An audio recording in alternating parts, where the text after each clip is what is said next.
Have you ever caught a thought midstream and realized how much it was steering your mood, or your actions, or your entire day? Because here's the truth. Your thoughts are not just background noise. They're architects of your reality. In this episode of Understand Your Mind, we're diving deep into the world within, the landscape of thoughts, beliefs, perception, and memory that silently shape everything.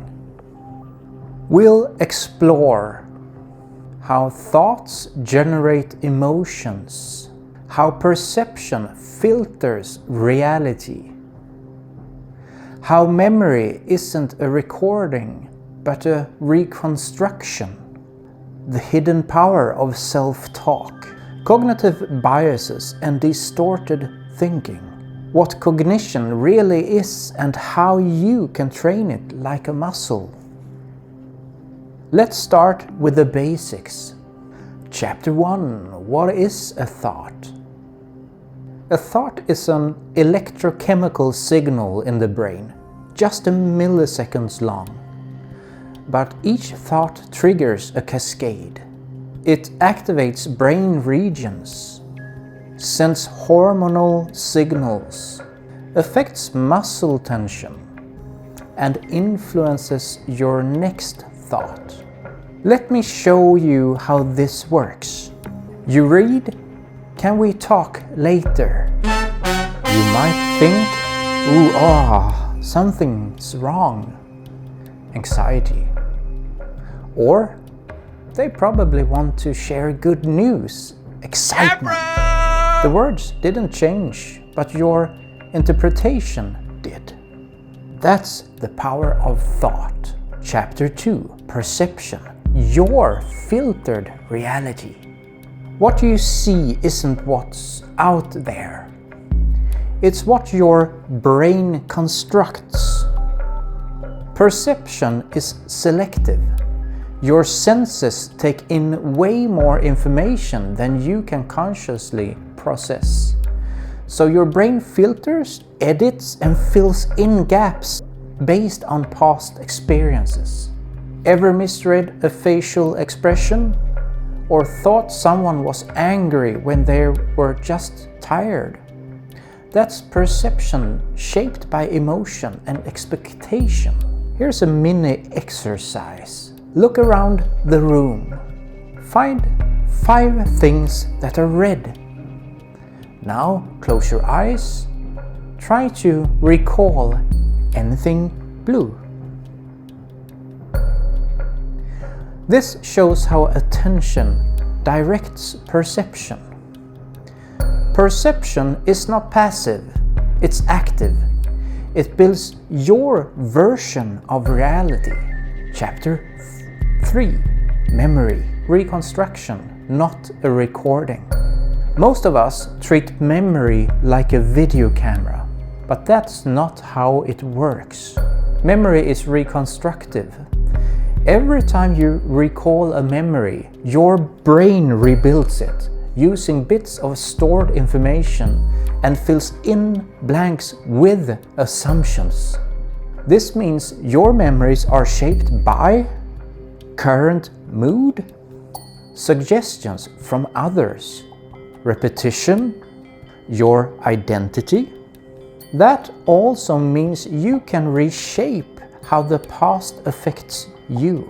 Journaling prompt 1. Think of a past event that still triggers you. What might be an alternative way to interpret what happened? What did you learn or gain from it? Chapter 4. Biases. Mental shortcuts that distort reality. Cognitive biases are shortcuts your brain uses to make decisions quickly. But these shortcuts often distort how we think. Examples include confirmation bias. You only notice information that supports what you already believe.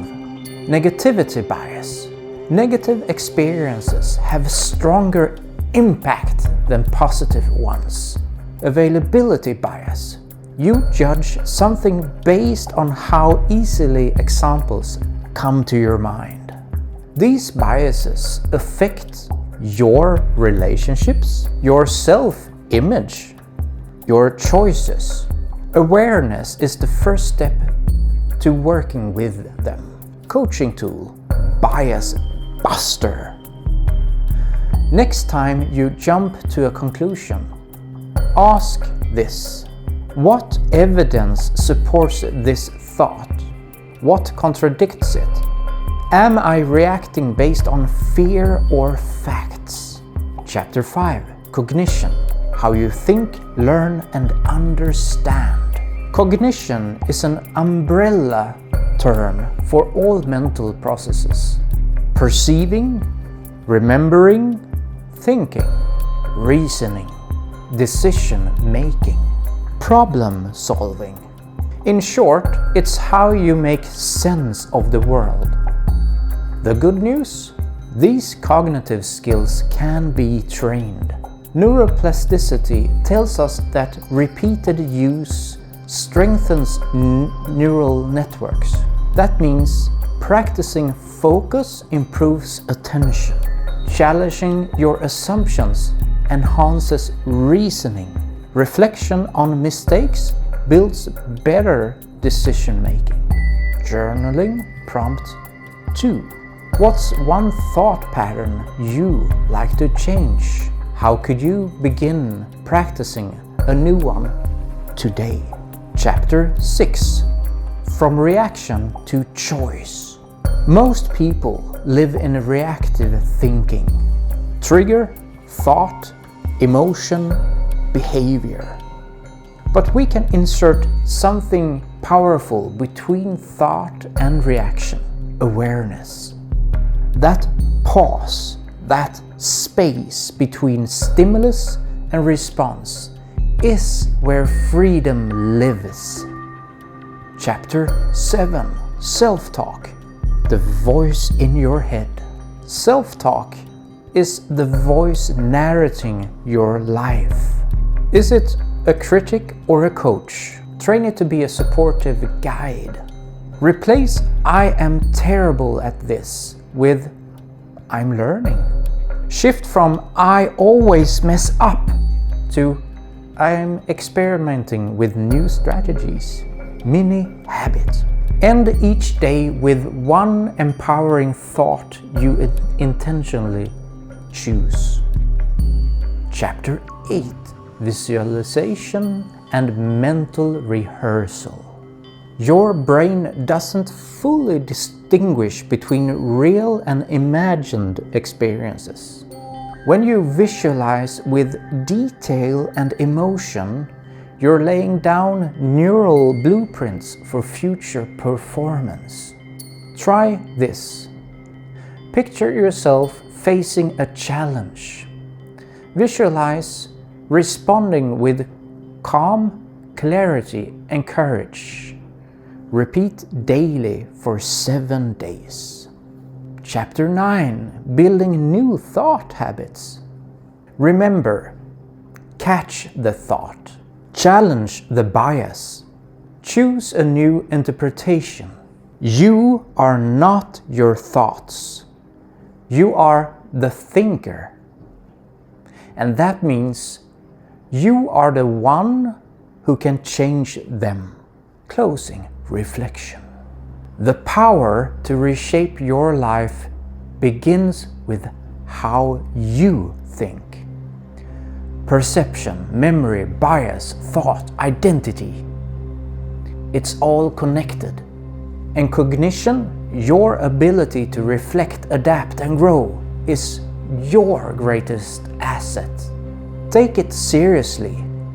Use it intentionally. Join me next time as we dive into emotions, your inner compass. See you there. Take care. Bye-bye.